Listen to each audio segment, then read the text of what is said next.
자, 미량요소 비료가요 많아요. 회사에 하이그린, 뭐 꼼비, 뉴트리보, 믹스, 꽃뿌리. 간단하게 합니다. 하이그린은요 간단하게 해서 토양에 뿌리는 미량요소입니다. 토양에 밑거름으로 쓰는 미량요소. 거기에 일본 애들이 좀 기술을 발휘한 게 있어요. 뭘 발휘했냐면 이 토양에 미량요소를 그냥 뿌려놓으면요 우리나라 토양이 뭐가 많습니까? 인산이 많아요. 인산. 자, 근데 미량요소는 뭐냐면 말 그대로 미량입니다. 미량인데 식물한테는 꼭 필요한 건데 얘네들이 공교롭게도 전부 다 플러스 비료예요. 붕소를 제외한. 붕소만 마이너스 비료, 나머지가 다 플러스 비료입니다. 근데 우리나라의 많은 토양에 많은 인산질이 쉽게 얘기해서 마이너스 비료예요. 그래서 하우스에다가 농사를 짓거나 노지에 농사를 지면 연작장에 염류집적이 일어나는 원인이 뭐냐면요 플러스 비료와 마이너스 비료가 서로 결합이 됩니다. 그 결합된 거를 뭐라면 불용화됐다고 그러고, 불용화된 비료들이 토양에 쌓이면 그게 염류집적이에요. 쉽게 얘기해서. 그래서 일본에 이제 이게 실은 미쯔비시라는 회사에서 만든 제품인데요. 미량요소를 토양에 뿌렸는데 이게 서로 불용화되지 않고 결합되지 않게 만들기 위해서 뭘 썼냐면 얘네들이 쓴 아이템을 낸 게 규산입니다. 콜로이드 규산을 써서 미량요소를 토양에서 불용화되지 않게, 쉽게 해서 다른 인산질하고 결합되거나 황하고 결합되거나 이렇게 플러스해서 결합되지 않게 만들어 놓은 게 일본의 저희가 주는 하이그린이라는 제품입니다. 그래서 토양 처리용 미량요소다 이렇게 그냥 설명하시면 됩니다. 그리고 질소 인산가리를 빼고 고토부터 규산까지 다 있는 제품이다 이렇게 보시면 됩니다. 자, 성분이고요. 뭐 성분은 중요한 거 아닙니다. 그냥 그렇게. 예. 보통 3개월 정도 가는데요. 예, 보통 뭐 이제 토양에 따라서나 뭐 예를 들어 사질 성향이 너무 강하고요. 그 다음에 또 너무나 점질성에 가면 좀 더 5개월이 갈 수도 있는 거고. 왜 그러냐면 미량요소라는 것은 토양에서 잘 유실되지 않아요. 이제 물론 저희들이 수용성이지만 아까 제가 말씀드린 분이 규산이라는 성분이 토양에 얘를 흡착을 시키고 코팅을 시키는 거예요. 그래서 그리고 두 번째 반드시 이걸 100% 다 수용성으로 만들어 놓으면 좋은데요. 수용성으로 만들어 놓으면 채 2달도 안 갑니다. 2달도 안. 그래서 일부는 수용성, 보통 한 40% 정도는 수용성, 나머지는 약간 지용성으로 좀 만들어 놓습니다. 그렇게 보시면 됩니다. 저희 뭐 엔텍도 마찬가지예요. 수용성과 지용성이 같이 있기 때문에 그게 완효성이 되는 겁니다. 질소인산가리, 석회를 제외한 나머지 양분들이 다 있다는 걸 한번 보시면 될 것 같고요. 거기에 고토와 유황도 여기에 같이 들어가 있습니다. 실은 이 고토와 유황, 규산이 같이 들어가 있다는 거 보시고, 그 다음에 중요한 거는 미량요소는요 말 그대로 미량만 필요해요. 한번 오이 재배하시다가 붕소를 많이 뿌리면 어떻게 됩니까? 바가지가 져버려요. 성장이 안 됩니다. 붕소를 너무 많이 뿌리면. 왜? 오이가 필요한 붕소의 양이 있어요. 그 양이 있는데 그 양을 예를 들어서 나는 붕소가 필요한 양은 예를 들어 300평에 1.5kg예요. 40%짜리가. 근데 그거를 3kg를 써버리면 바가지가 져서 절대 크지 않습니다. 미량요소는 오히려 과잉보다 약간 적은 게 좋습니다. 그래서 과다하게 뿌리시면 안 됩니다. 이렇게 한번 보시고 연작을 하거나 그 다음에 이제 더 이상 비료를 아무리 주어도 농사 품종을 바꿔보고 이렇게 하더라도 수확량이 늘어나지 않는다. 이제는 뭔가를 바꿔야 된다는 얘기예요. 바꾸지 않으면 근본적으로는 토양을 바꿔야 되지만 토양을 바꾸는 과정에서 미량요소를 한번 바꿔줘 보세요. 첨가해주면 수확량에 어느 정도 변화가 있고 품질의 변화가 있는지 한번 경험을 해주시기 바랍니다. 자, 그리고 두 번째, 자, 밑거름만 쓰는 게 아니고요. 밑거름으로는 물론 쓰는 게 가장 중요합니다. 가장 중요하지만 비료에는 기량작용이라는 게 있어요. 예를 들어서 배추에 꿀통이 왔어요. 꿀통이 오는 원인이 뭐냐면요, 실은 NK 때문에 와요. NK. 꿀통이 오는 원인이 NK 때문입니다. 왜? 자, 배추 농사 지으시면서 석회 안 씁니까? 칼슘제 안 써요? 다 써요. 다 쓰는데 꿀통이 와요. 결론은 왜 오냐? 질소하고 가리 때문에 옵니다. 그 얘기는 뭔 얘기냐면요, 배추 농사를 잘 짓게 하고 배추를 결구를 촉진하고 통을 키우려고 하다 보니까 NK를 몽땅 주죠. 많이 줍니다.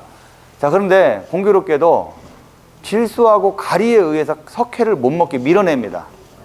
밀어내요. 근데 이제 물론 첫 번째는 칼슘 결핍이 오는 첫 번째는 뭐냐면 조건은 가물면 옵니다. 가물면 와요. 그건 제가 칼슘 때 설명을 드릴게요. 근데 실은 기량작용에 의해서 내가 붕수를 뿌렸음에도 불구하고 붕수 결핍이 와요. 오이가 잘 녹아가 와요. 붕수 줬는데도 불구하고 와요. 그 이유는 기량작용에 의해서 많이 와요. 질소질을 많이 쓰면 붕수 결핍이 옵니다. 또 밑에다가 석회를 너무 많이 써도 붕수 결핍이 와요.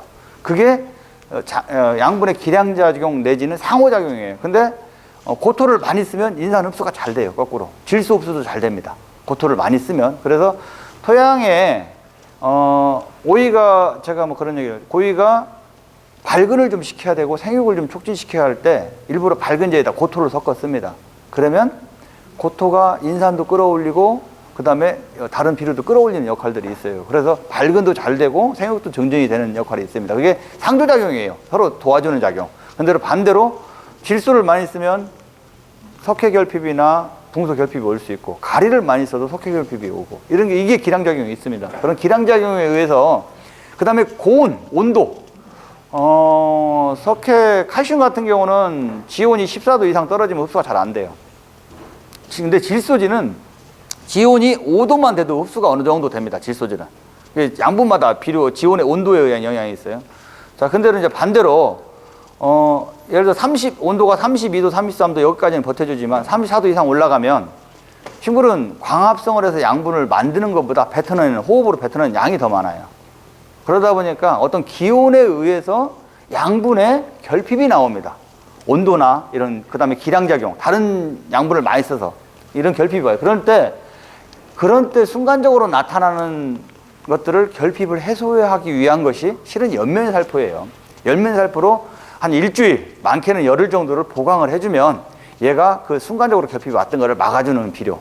그게 연면시비의 필요성입니다. 간단하게 말씀드려요. 그래서 그 연면시비를 해주는 제품 중에 원예 범용이라고 그래요.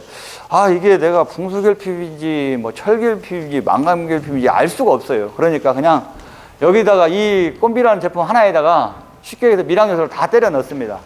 다 때려 넣어요. 어떤 작물에도 그냥 마음대로 쓸 수 있게, 장애가 안 나도록.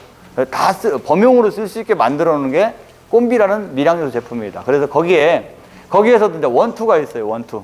원은 뭐냐? 마그네슘이 좀 많이 필요한 작물. 그래서 이제 간단하게는요, 과일이 착과가 되고 나면 그다음부터는 마그네슘이 많이 필요해요. 근데 꽃이 피고 지고, 계속 꽃이 피고 지고 오는 작물들은 뭐가 또 많이 필요하냐면 붕소가 필요합니다. 그래서 원예 범용이지만 마그네슘이 많이 필요한 건 꼼비 원을 쓰고, 이제 과일 같은 거 착과시켜 놓고 나서 과수류.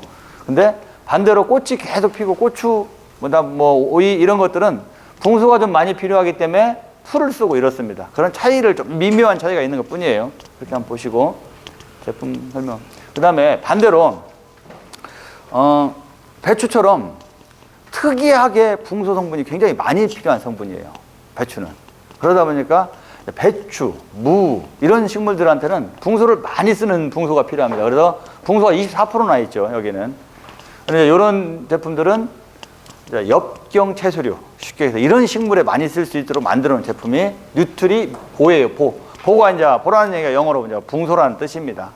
그래서 보론이라고 그러거든요. 보론이라고 그래서 그래 뉴트리 보. 얘는 그래서 이제 무, 배추 이런 엽경 채소류에 많이 쓰인다. 자, 밀양요소 중에서도 이렇게 구분을 합니다. 저희들이 이렇게 하고, 그 다음에 반대로 붕소는 필요 없어. 근데 뭐가 필요하냐? 등숙이 굉장히 필요해. 햇빛을 보고 양분을 막 만들고 전류를 시키는데 많이 필요한 성분이 또 있습니다.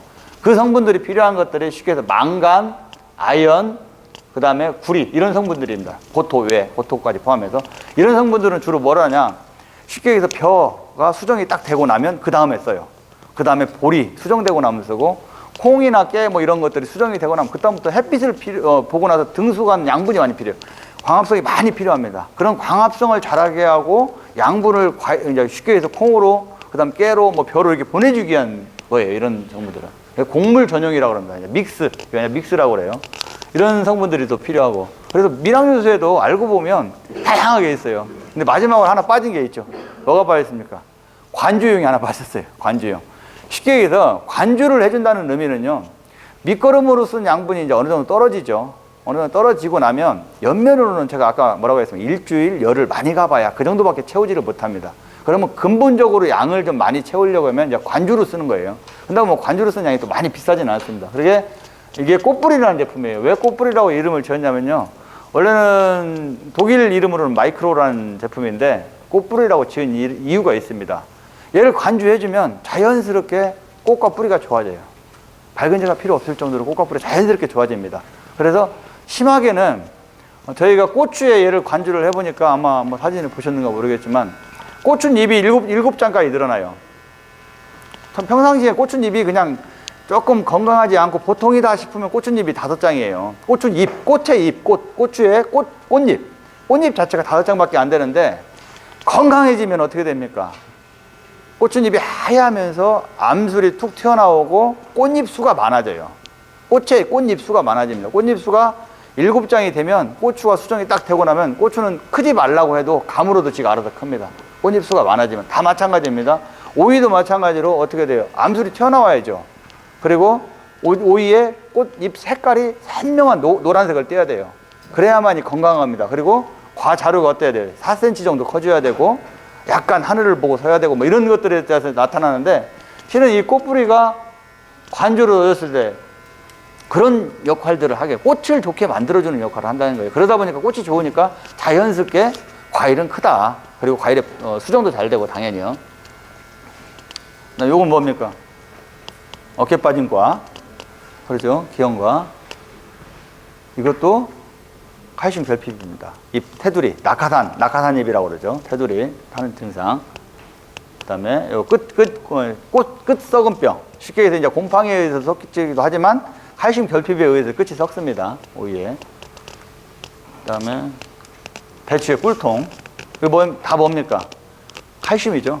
물론 칼슘만 있는 건 아니에요. 여기에 칼슘 플러스 붕소가 같이 결핍이 오면 이런 증상들이 대부분 나옵니다. 근데 이런 증상이 제가 왜 나온다고 그랬어요? 첫 번째, 가물면 나온다. 두 번째, 질소와 가리지를 너무 많이 주면 나온다. 세 번째, 온도가 너무 고온에도 나올 수 있다.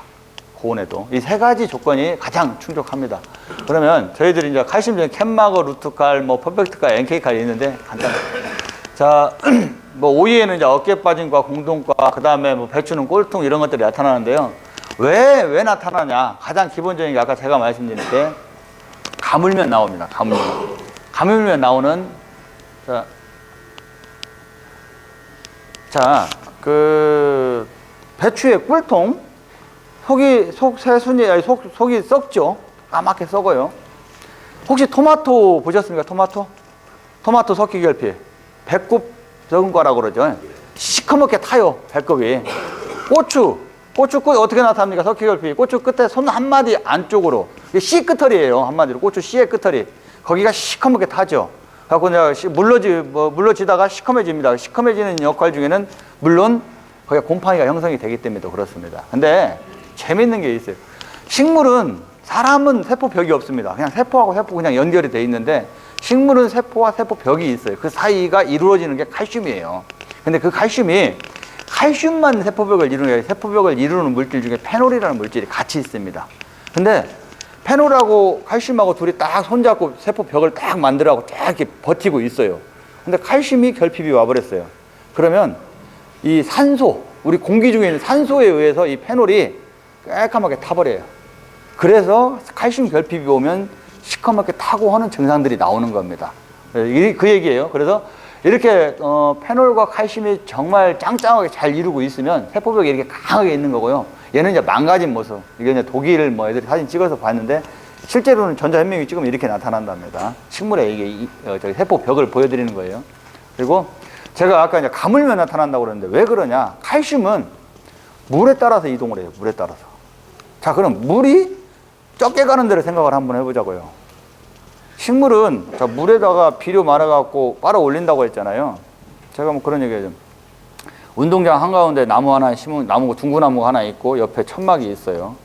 천막에는 사람들이 아무도 안 가요. 왜? 더워. 나무 밑에는 자꾸 가. 시원해. 왜 그럴까요? 계속 나무 밑에 이 중구나무에서는요, 뿌리에서는 계속 물을 빨아 올립니다. 물을 100개를 빨아 올린 것 중에서 95개를 다 버려요. 밑으로. 계속 낮에 안 보이지만 계속 물을 버리고 있는 거예요. 그러다 보니까 나무 밑에 있으면 시원해요. 냉장고 원리처럼 물이 계속 증상이 되니까. 근데 천막에는 아무리 그늘을 가려놨지만 더워요. 왜? 수분 증발이 안 되거든요. 수분이 없기 때문에 그렇습니다. 그게 차이점이에요. 그래서 얘네들은 계속 호흡작용을 하면서 물을 버립니다. 실은 버려요. 근데 100개 중에 95개를 버려요. 5개만 자기가 먹고. 근데 그 과정에서 이 과일이나 새순이나 이런 데에는 물이 잘 안 가요. 쉽게 얘기해서 물을 잘 먹는 데는 어디입니까? 건강한 잎, 아랫잎, 건강한 잎, 중간잎. 얘네들한테는 물이 계속 가고 기공에서 물을 버리기 때문에. 그래서 그러면 물이 안 가는 데는 칼슘 결핍이 올 수가 있습니다. 그래서 칼슘 결핍이 주로 새순이나 과일에 많이 오는 겁니다. 이유가 그 이유예요. 그리고 가물면은 온다. 그래서 가무니까 물을 더 못 먹을 거 아닙니까? 그래서 가물면은 과일이나 새순에 더 칼슘 결핍이 더 많이 오는 거예요. 그래서 뭐 고추를 예를 주로 오이는 물을 계속 주니까 그런다고 치는데 고추 같은 경우는 보통 6월 중순쯤 지나면 가물어요. 그때가 장마 직전에 굉장히 가뭅니다. 그러면 그때 탄저병이 오기 직전에 석회결핍이 많이 옵니다. 그 당시에. 그러다가 이제 비가 오고 나면 쭉쭉쭉 빠지죠. 나중에는 이제 칼슘결핍은 또 빠지기도 합니다. 그런 증상이에요. 그런 원리에 의해서 온다. 그리고 칼슘을 이제 오이하신 분들 좀 드려야 돼요. 칼슘을 관주를 주면요. 칼슘의 역할 중에 세포벽을 강하게 만들고 여러 가지 그런 역할도 저장성을 좋게 하고 무게를 증가시키고 뭐 그러기도 하겠지만 진짜 중요한 또 역할이 하나가 뿌리 발달을 좋게 해주는 역할이 있어요. 밝은제만큼 칼슘이 더 좋습니다. 밝은제 역할을 대신할 정도로 칼슘이 좋아요. 그래서 칼슘을 때로는 이 오이 농사를 지면서 한 정기적으로 뭐 한 20일 뭐 아니면 15일 최소 이상 이렇게 띄워서 그 정도 간격으로 한 번씩 관주를 해주면 밝은 효과도 좋고 그 다음에 식물의 이 과일의 저장성이나 칼슘 결핍도 예방을 같이 할 수 있다. 이게 이제 뿌리 솜털을 발달을 시킨다는 이론이에요. 이론. 이게 이론입니다. 그냥 그렇게 보시면 됩니다. 자, 그래서 칼슘의 종류를 간단하게 한번 보고 이제 설명을 끝내겠습니다. 저희 회사 중에 이제 캔마그 이건 이제 원예 본명이면서 연면 전용인데 얘 특징은 뭐냐? 칼슘 결핍이 올 때 과일을 수확할 때쯤 되면 칼슘 결핍만 오는 게 아닙니다. 실은 알고 보면 마그네슘 결핍이 같이 와요. 같이 옵니다. 같이 오다 보니까 그러면 칼슘 하나만 주는 것보다는 마그네슘하고 칼슘을 같이 주자. 근데 전 세계에 아직까지 마그네슘, 칼슘이 이렇게 비율로 해갖고 액상으로 만들어진 제품이 없습니다. 독일 애들이 만든 얘네들이 바스프에서 만든 제품 하나밖에 없어요. 왜 그러냐? 칼슘과 마그네슘이 서로 기량하기 때문에 그래요. 그래서 가루로 만들어요. 가루끼리는 마그네슘 가루 만들고 칼슘 가루 해갖고 섞어놓은 놉니다. 가루끼리는. 근데 액상으로는 이렇게 만들지 못합니다. 얘네들 이게 저희는 뭐 저희 회사는 못 만든 거고요. 독일에서 당연히 특허내서 만들어진 제품이에요. 그래서 칼슘과 마그네슘 붕소가 같이 있는 액상 제품이다. 이게 이제 원예 범용으로 쓰이는 저희 대표 칼슘제입니다. 그래서 연면시비 전용 보시고 그다음에 우리 김일호 대표님이 얘기하셨던 루트칼 이건 이제 작년에 저희가 신제품으로 낸 제품인데요. 가격도 저렴하면서 의외로 효과가 좋아요. 저희는 이제 관주 전용. 아까 제가 말씀드렸죠. 미량 요소를 토양에 주면 일정 기간이 지나면 이게 서로 비료끼리 서로 결합이 됩니다. 근데 칼슘도 마찬가지예요. 혹시 뭐 딸기나 뭐 이런 양해 가시는 분 아마 주위에 계실 거예요. 양해 가시는 분들 딸기밭에나 토마토나 양해 가시는 분들 가보면 통이 3개쯤 있어요. 3개. 큰 통이. 왜 3개가 있냐? A통, B통, C통 이래요. 그럼 A통에는 뭐 넣냐면 칼슘 종류, 질산 종류를 넣습니다. 그리고 B통에는 뭐 넣냐? 황산 종류를 넣어요. 황이 들어가 있는 제품들을 넣어요. 그리고 C통에는 산도를 조정하기 위해서 뭐 인산액이든 질산액이든 이런 산을 넣습니다. 산을 넣어요. 그래서 넣는데 아니 왜 비료를 다 같이 넣어버리지 한꺼번에 왜 여기다 A통, B통 나누느냐? 나누는 이유가 있습니다. 딱 2개를 같이 섞어 놓기 시작해서 30분도 안 지나서 비료가 떡글떡글 알맹이가 만들어집니다. 다 녹은 거를 같이 넣어도 그냥 A통에 있는 물을 싹 다 녹은 걸 넣고 B통에 있는 다 넣어두라도 막 알맹이가 형성돼요. 그게 뭐냐면 가장 대표적으로 칼슘과 황이 결합하기 때문에요. 아까 김일호 대표님 얘기하신 황과 칼슘이 결합이 됩니다. 그래서 김일호 대표님의 모두싹은 특별하게 만든 제품이기 때문에 저희 칼슘하고 섞지만 일반적인 황들은 못 섞어요. 일반 칼슘하고 질산칼슘, 일반 칼슘들하고 못 섞습니다. 그래서 저희가 이제 독일에 어떤 이런 의뢰를 하고 문제점이 있다 그랬더니 이 친구들이 이제 실은 얼마 전부터 작년에 개발해서 나온 겁니다. 와서 칼슘을 그럼 코팅을 하자.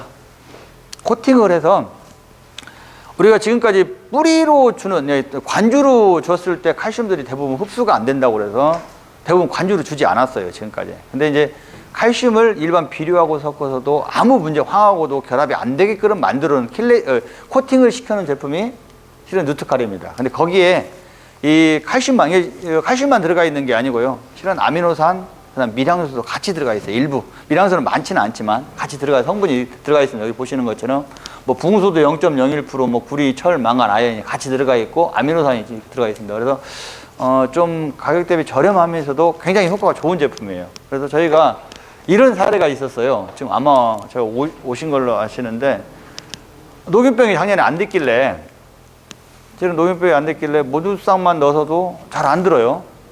그래서 뭘 했냐면 결국은 누트칼하고 모두싹하고 얘를 같이 넣어보고 나니까 뭐 4, 5일인지 며칠인지 지나서 확실히 좋아졌어요. 그럴 수밖에 없는 겁니다. 왜?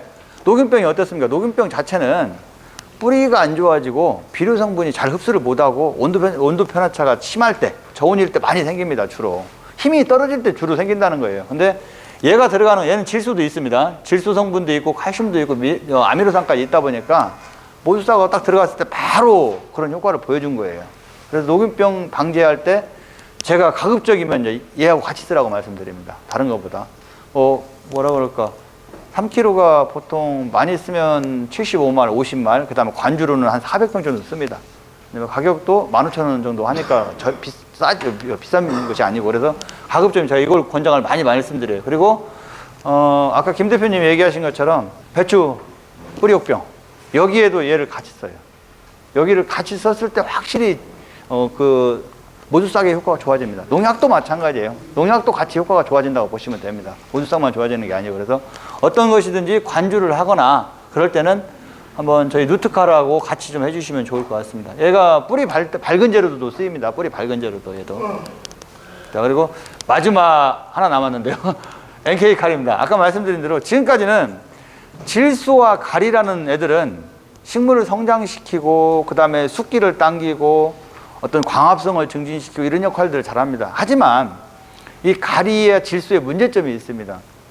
품질을 떨어뜨려요. 성장은 빨리 시키는 만큼 품질을 떨어뜨리고 저장성을 떨어뜨리고, 그러다 보니까 이 질소 가리를 NK를 많이 주면서 노화가 빨리 오고, 그 다음에 칼슘 결핍이 오고 붕수 결핍이 오고, 그래서 꿀통이 형성되고 뭐 잘록거나 때로는 그런 끝썩은병, 이런 병들이 온다는 거예요. 그래서 요즘은 대세가 그렇습니다. 저희 회사뿐만 아니고요. NK에 칼슘 붙은 비료들을 요즘 많이 쓰기 시작했어요. 추비로. 그래서 이제 추비가 요즘 추비의 성향이 바뀝니다. NK 칼로 쉽게 얘기해서. 그래서 저희 회사도 NK 칼이라는 제품이 이제 새로 이렇게 출시를 했습니다. 그래서 질소와 가리에 칼슘 들어간 제품. 앞으로는 오이나 뭐 배추도 마찬가지. 초기에는 그렇게 필요치 않아요. 중후기 때 웃거름을 줄 때는 NK 칼을 한 번씩 권장을 좀 해드립니다. 자, 퍼펙트 칼은 뭐 억제형 칼슘인데요. 이거는 뭐 지금까지 쓰신 분도 계실 겁니다. 이게 누트칼이 생장형, 이제 생육을 촉진시키는 칼슘이라고 하면, 얘는 한마디로 얘기해서 너무 웃자람을 방지할 수 있는 제품. 그래서 이제 숙기 때, 수확 시기에 들어가는 과일, 뭐 과수라든가 이런 때 이제 주로 쓸 수 있도록 해서 개미산 칼슘하고 가리하고 칼슘이 높은 제품이에요. 미량소 있지만. 그래서 얘는 이제 과채류나 과수류의 중후기 때 쓸 수 있는 칼슘이다. 그래서 누트칼은 어떻습니까? 질소가 있어서 생육을 촉진시키는 칼슘이라고 보시고, 얘는 생육은 좀 줄이면서 과일 쪽으로, 과일을 숙기 쪽으로 당기는 쪽으로 쓰는 제품이다. 그 다음에 저장성을 좋게 하는 제품이다. 퍼펙트 칼입니다. 성분이 보시면 뭐 칼륨 높고 칼슘 높고 그 다음에 나머지 미량소가 있는 제품입니다. 얘도 관주와 연면 시비가 되는데요. 관주 같은 경우는 보통 1에서 1kg 정도, 한 200평 기준에서 1kg 정도 쓰시면 되는 거고, 그 다음에 연면살포는 뭐 한 40g 정도까지 쓸 수 있습니다. 그리고 1kg짜리하고 10kg짜리까지 이렇게 나옵니다. 이 부분은 아까 김일호 대표님이 하신 내용인데요. 저희 이제 칼슘제하고 모두싹을 좀 활용하라는 측면에서 오이 녹균병이 걸리면 제가 말씀드린 대로 모두싹 1kg에 누트칼 한 1.5kg 정도 섞어서 같이 관주를 해주시면 좋을 것 같고요. 그 다음에 마찬가지로 어깨 빠진 거나 잘록거나 이런 공과, 그 다음에 기형과 이런 것들이 나올 때도 마찬가지로 누트칼과 모두싹을 같이 해서 관주해 주시면 빠르게 해결하고, 연면으로는 반대로, 연면으로는 칼슘 캔막을 쓰시는데 실은 잘록과가 나오고 그 다음에 공과가 나올 경우, 그 다음에 끝이 무를 경우, 이럴 경우에는 꼼비보다 누트리포가 낫습니다. 왜 그러냐면 붕수를 처방을 같이 해줘야 돼요. 칼슘에 붕수를 처방을 좀 붕수가 높은 거를 처방해 줘야 되기 때문에 캔마그하고 누트리포를 권장을 드립니다.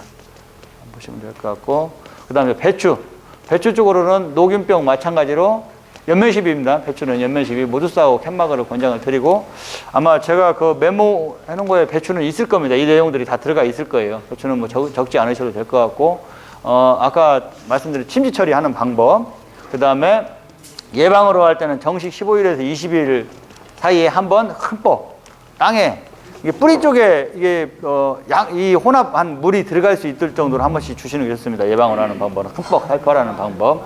그다음에 다시 그러고 나서 이거 예방 방법입니다. 예방 방법은 25일에서 30일 사이에 또 한 번 더 주는 방법. 그래서 침지 처리까지 이제 3차에 걸쳐서 예방으로 무력 예방으로 쓰는 방법입니다. 수고하셨습니다.